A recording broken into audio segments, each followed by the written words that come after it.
A graça e a paz do Senhor Jesus seja sobre todos os nossos amigos e irmãos que nos acompanham através deste canal. Agradecemos, pela sua perseverança e juntamente conosco em buscar a Deus e em aprender da sua palavra. Queridos, queremos informar que a partir do próximo domingo, dia 9 deste mês, fevereiro, estaremos já nos reunindo de forma presencial no nosso novo endereço, na rua Pereira de Almeida, número 21, ali mesmo na Praça da Bandeira, bem próximo do antigo local onde nós nos reuníamos. Então, você e sua família estão convidados a estarem conosco a partir das 9 horas da manhã, no próximo domingo, onde teremos a Escola Bíblica Dominical e também teremos, logo após, o nosso culto de adoração a Deus. Então, esteja lá conosco, vai ser uma bênção. Vamos estudar a palavra juntos, vamos agradecer e louvar o nosso Deus pelo dom da vida, e por todas as bênçãos que Ele tem derramado sobre nós. Então, sendo assim, fiquem agora com a palavra maravilhosa trazida pelo nosso diácono Arlindo Silva, que vai com certeza abençoar muito a sua vida, como abençoou a nossa. Fiquem com Jesus, graça e paz.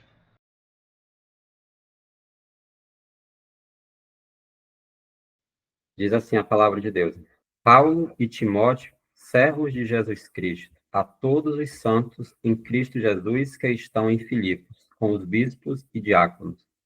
Graça a vós e paz da parte de Deus nosso Pai e da do Senhor Jesus Cristo.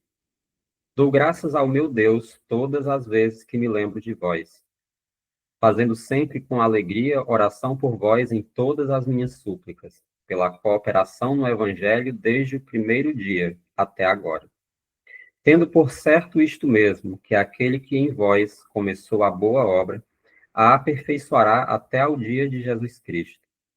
Como tenho por justo sentir isto de vós todos, porque vos retenho em meu coração, pois todos vós fostes participantes da minha graça, tanto nas minhas prisões, como na defesa e confirmação do Evangelho. Porque Deus me é testemunha das saudades que de todos vós tenho, em entranhável afeição de Jesus Cristo. E peço isto, que o vosso amor cresça ainda mais e mais em ciência e em todo o conhecimento, para que aproveis as coisas excelentes, para que sejais sinceros e sem escândalo algum até ao dia de Cristo, cheios dos frutos de justiça, que são por Jesus Cristo, para a glória e louvor de Deus. E quero, irmãos, que saibais que as coisas que me aconteceram contribuíram para maior proveito do Evangelho, de maneira que as minhas prisões em Cristo foram manifestas por toda a guarda pretoriana e por todos os demais lugares. E muitos dos irmãos no Senhor, tomando ânimo com as minhas prisões, ousam falar a palavra mais confiadamente, sem temor.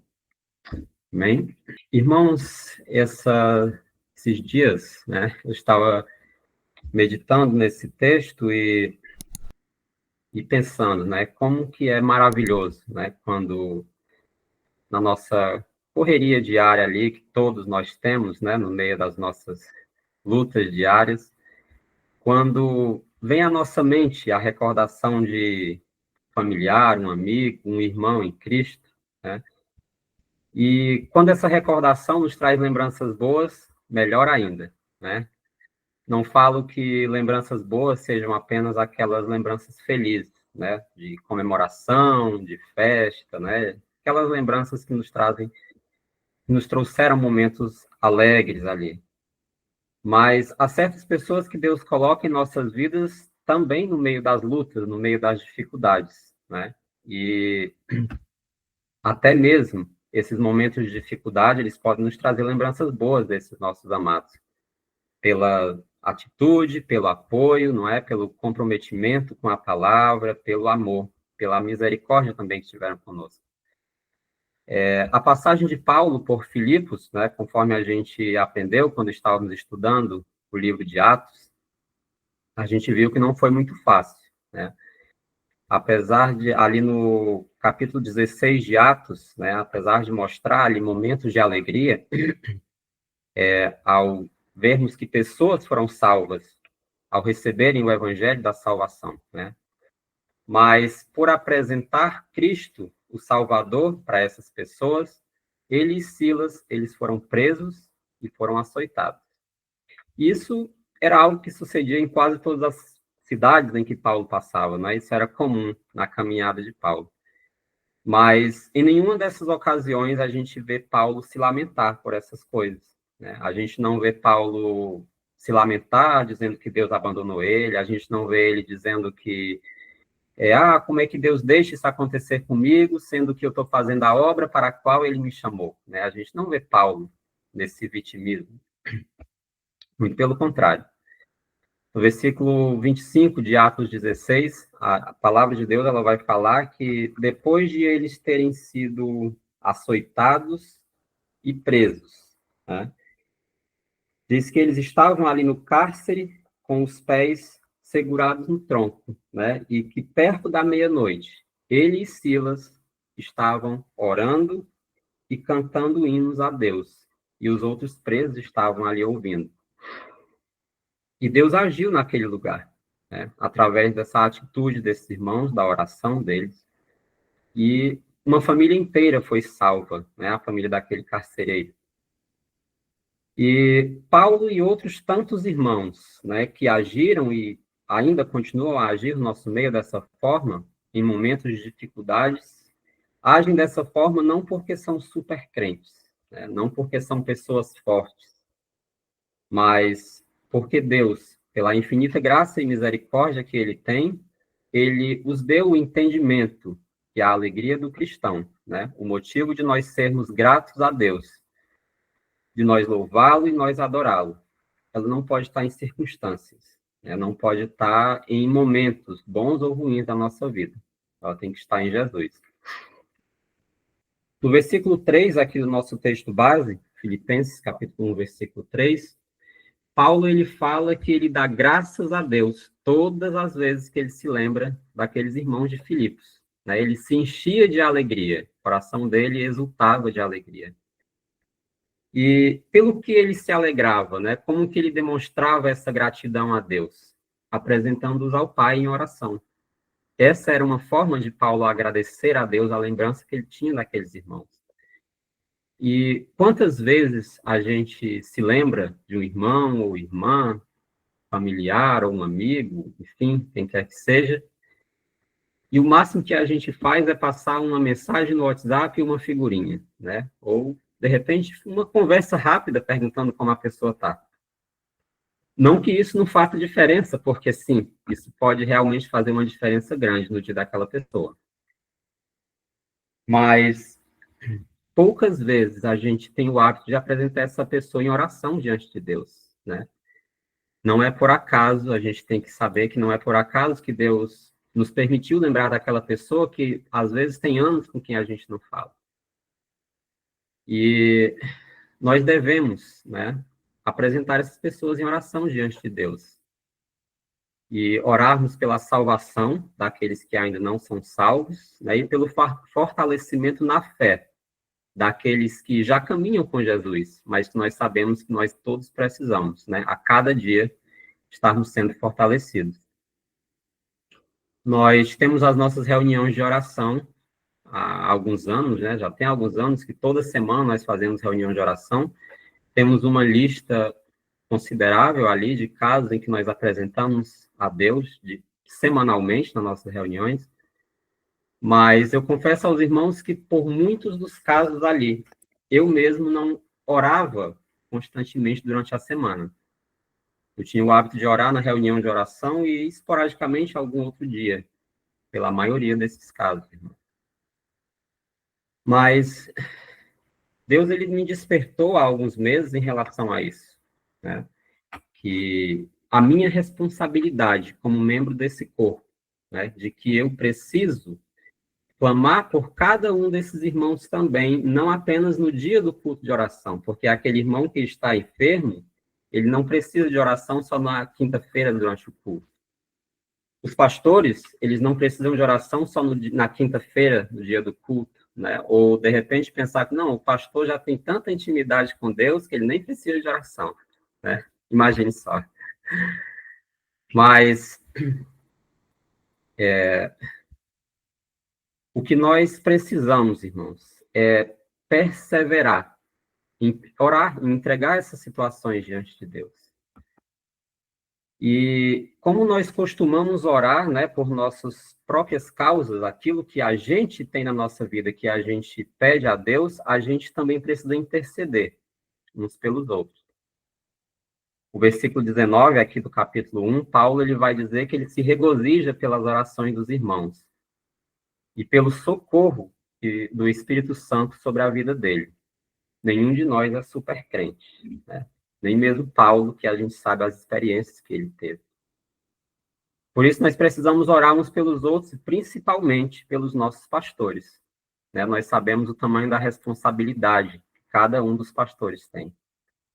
E eu sou uma prova viva, né, do que a oração ela pode fazer na vida de uma pessoa, como Deus pode agir e transformar a situação em que a pessoa está.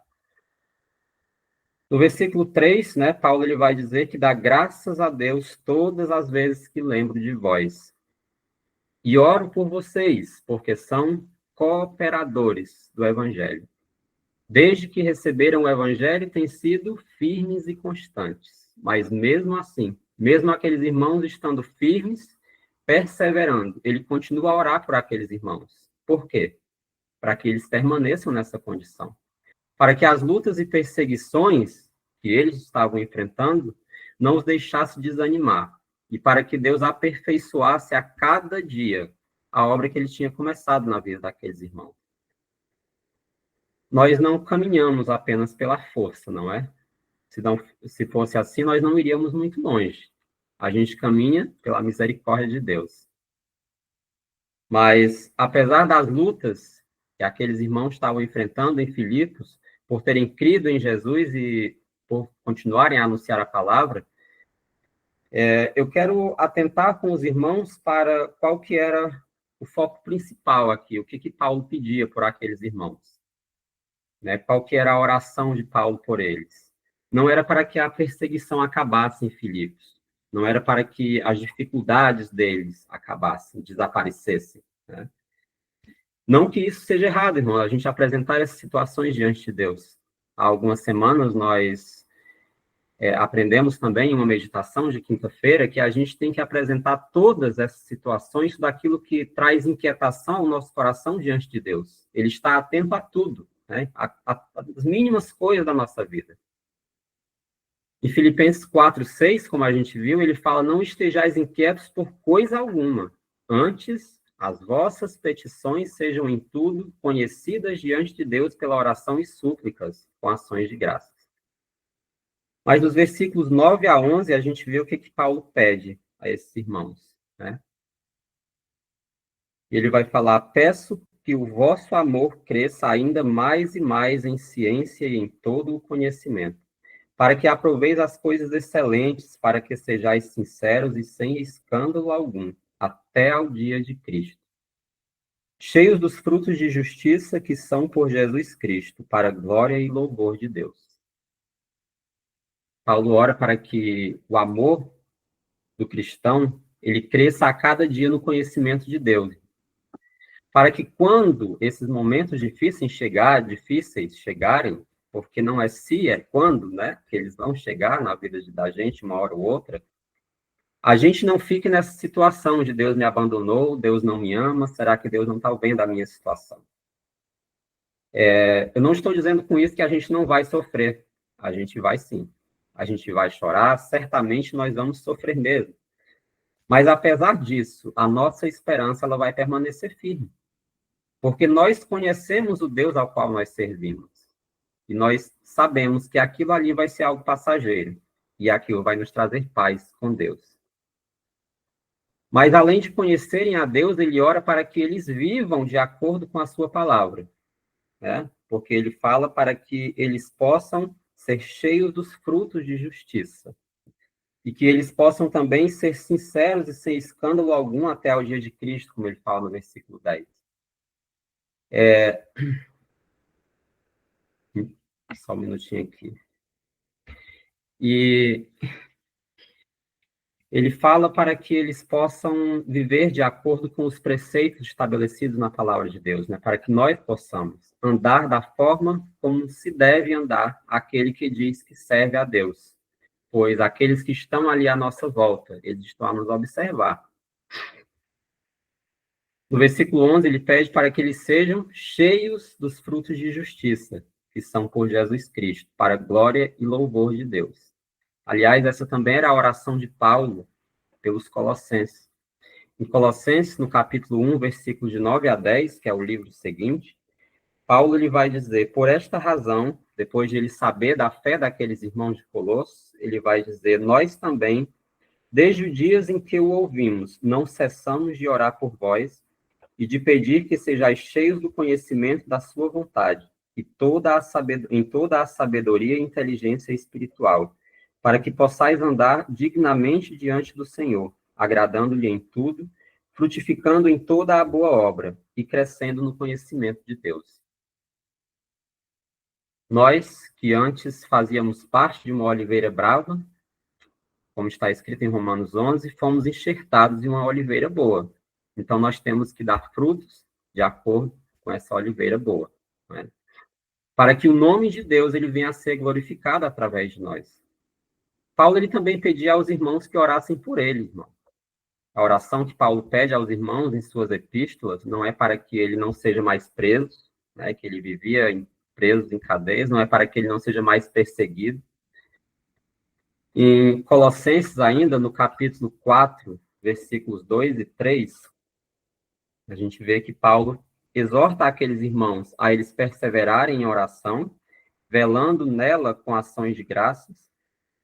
E ele segue no versículo 3 e diz, orando também juntamente por nós, para que Deus nos abra a porta da palavra, a fim de falarmos do mistério de Cristo, pelo qual também estou preso.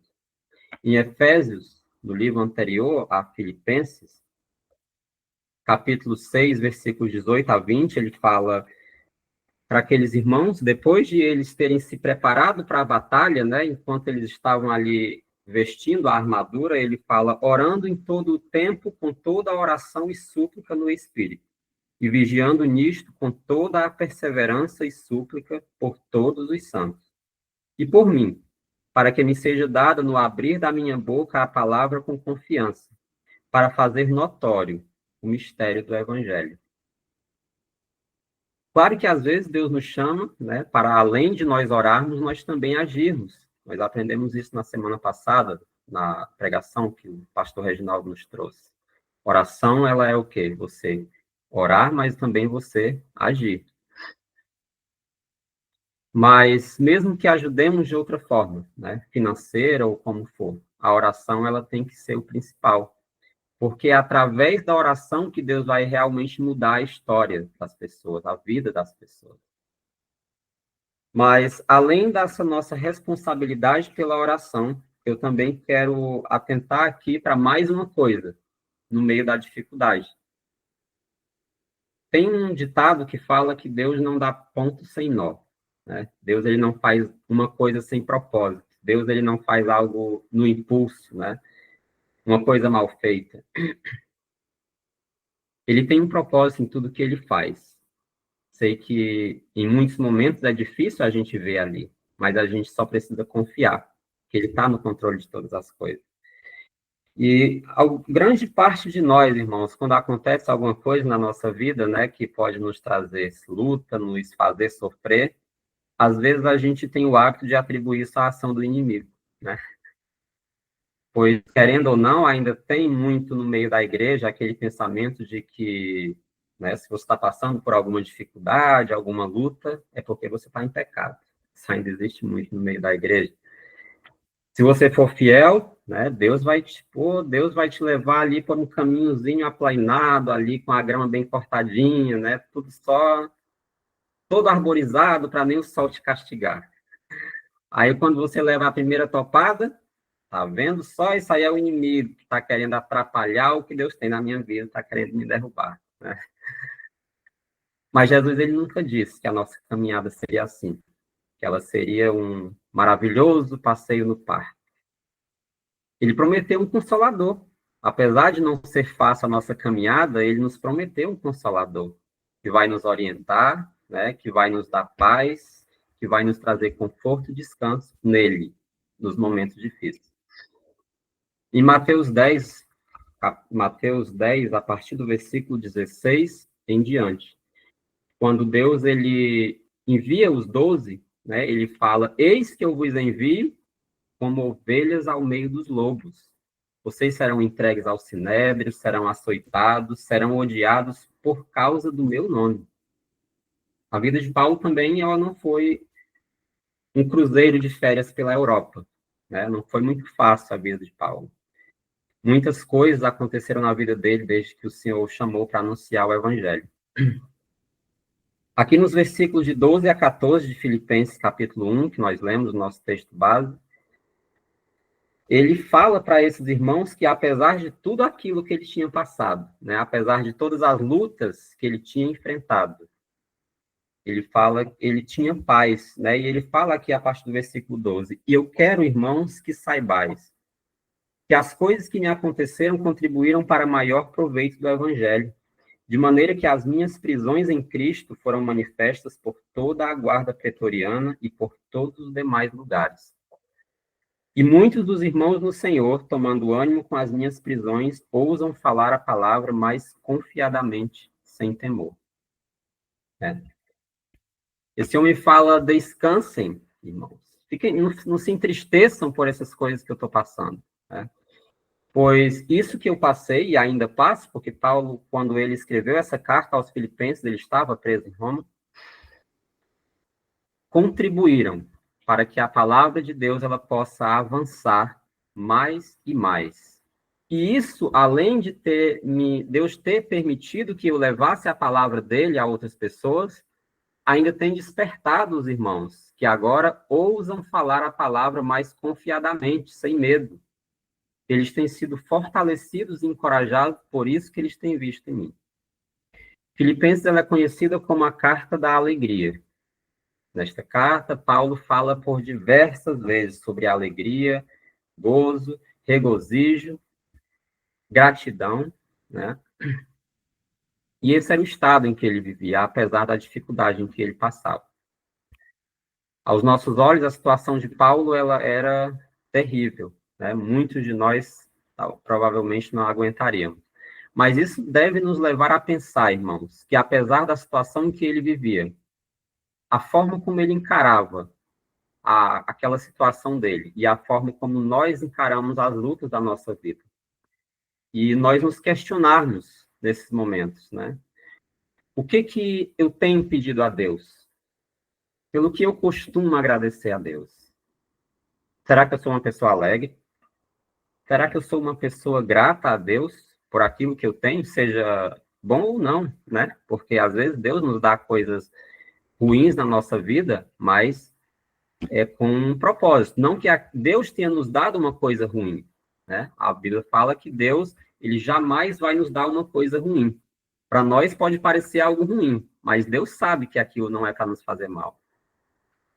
E será que as pessoas conseguem ver essa alegria em mim? É uma pergunta que acho que nós deveríamos fazer. A alegria, ela está relacionada principalmente, né, em relação à gratidão e à confiança em Deus. A gente saber que Deus ele está no controle de todas as situações, de todas as coisas. Mesmo que aos nossos olhos pareçam que não tem mais jeito, né? Parece que tudo está perdido, que a gente vai mesmo cair no buraco. A nossa alegria ela não pode estar relacionada em coisas materiais ou em circunstâncias da nossa vida. Ela tem que estar em Deus. É lindo, irmãos, quando a gente lê o livro de Gênesis e a gente vê o exemplo de José. Tudo que José passou na vida dele, né? Desde a adolescência, digamos assim. E quando chega ali no final da história de José, em Gênesis, ele falar para os seus irmãos, né? Vocês achavam que estavam me fazendo mal, né? Vocês achavam que estavam no controle, mas aquilo ali era um plano de Deus. Deus, ele sabia o que ele estava fazendo. Um outro exemplo também é aquela menina, a serva da mulher de Naamã, foi tirada da família dela ainda criança, irmãos. Mas quando aquela menina viu a oportunidade ali de ela falar de Deus, do Deus de Israel, para aquelas pessoas, ela fala com confiança que Deus poderia mudar a situação daquele homem, mesmo aquele homem não sendo um israelita, né? E Deus pode fazer isso na vida de qualquer pessoa, desde que a gente esteja ali na brecha, apresentando aquela pessoa. A nossa família, a maioria das nossas famílias, elas ainda não conhecem a Deus, ou se já conhecem, estão afastadas, né? E a nossa responsabilidade principal é continuarmos clamando a Deus por eles, todos os dias, porque nós sabemos que, por mais que tenham sucesso na sua vida financeira, na sua vida aqui na Terra, se eles não tiverem uma eternidade com Deus, isso aqui não vai adiantar nada para eles. Nada do que eles conquistaram aqui eles vão poder levar, nada do que eles conquistaram financeiramente aqui vai mudar a história deles na eternidade. Por isso que o principal, né, além de nós orarmos, sim, pela saúde dos nossos irmãos, pelo casamento, por todas as condições, pelo emprego e por tudo, o principal que a gente deve apresentar a Deus é a vida espiritual dessas pessoas. Que essas pessoas venham verdadeiramente conhecer esse Deus que morreu por eles, que pagou pelos pecados deles e que ressuscitou para que eles possam ter vida e vida em abundância, para que possam verdadeiramente sentir a alegria de terem esse Deus habitando com eles ali, dando forças. E essa, irmãos, é a minha esperança, tá? Aquilo que eu apresento a Deus pela minha família. Existem, como em todas as casas, em todas as famílias, situações de doença e vários outros problemas em toda a família. Mas o principal, né, que eu acho que nós devemos apresentar a Deus por nossas famílias é isso, a salvação. E para que nós possamos também, mesmo diante dessas nossas lutas, a gente não venha olhar para a dificuldade, a gente venha olhar para o Deus que está conosco. E para nós finalizarmos aqui a nossa meditação, né, Filipenses capítulo 4, versículo 4, como Paulo fala, a nossa alegria, o nosso motivo de conforto, de regozijo.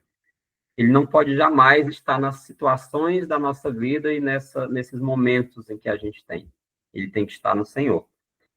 E ele fala, regozijai-vos sempre no Senhor. Outra vez digo, regozijai-vos.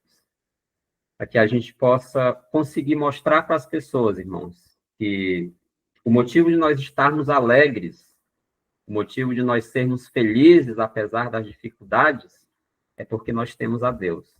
Nós servimos ao Deus que é todo-poderoso e que ele mudou a nossa história quando nós o conhecemos e que ele pode continuar a mudar a nossa história a cada dia mais e pode também mudar a vida das outras pessoas, para que a gente possa, então, conseguir mostrar de forma prática, né, não apenas com palavras, e mais com ações, essa situação em nossa vida.